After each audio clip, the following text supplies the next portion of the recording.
I don't want to ignore the transparency properties that are part of our handout.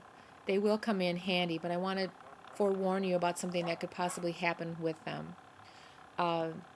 If you're using the PDF, you will be able to simply copy these and paste these right into your own CSS rule. And they are written slightly different. You can see there's equal signs in here, and sometimes there's, decimal points. These are currently all set at 50%. So I'm going to copy this whole business here, all 4 of these. And as I mentioned in an earlier movie, this top property is standards compliant attribute that all browsers should recognize, but just in case, here's a little fix for Internet Explorer. Here's a fix for older versions of Safari. And here's a fix for old school Netscape Navigator. So just in case, I'm going to cover all of my bases.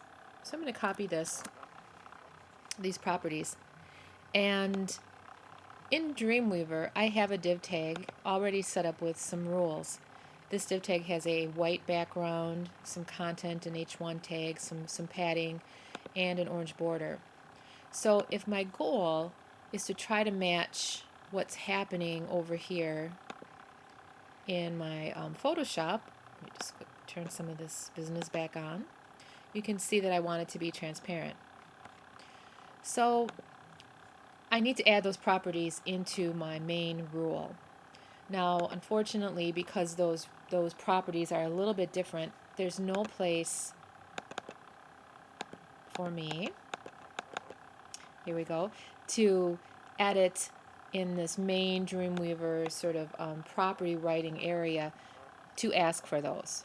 So we do need to go out and find that rule in our code. So here's my main rule. Here are the properties that are already in there. What I'm going to do is just make some space, return, and I already have those copied and waiting, so I can go to edit, paste. Some of that information that we copied happen to be comments, so those will gray out as soon as they come in here, but just kind of a reminder of what's going on. So when I refresh, I'm not going to see the results of that here in the active Dreamweaver window in the design view. When I go to live view, however, I will see that. And see, that looks pretty good. I want to show you something though. I want to move this div tag over so that it's actually not in the position I want, but just to show you some potential dilemmas with this. Okay, so you can, oh goodness.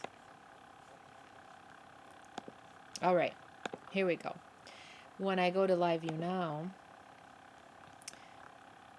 well, what's happening is my text is also transparent. There's some opacity there, and in fact, it's 50%.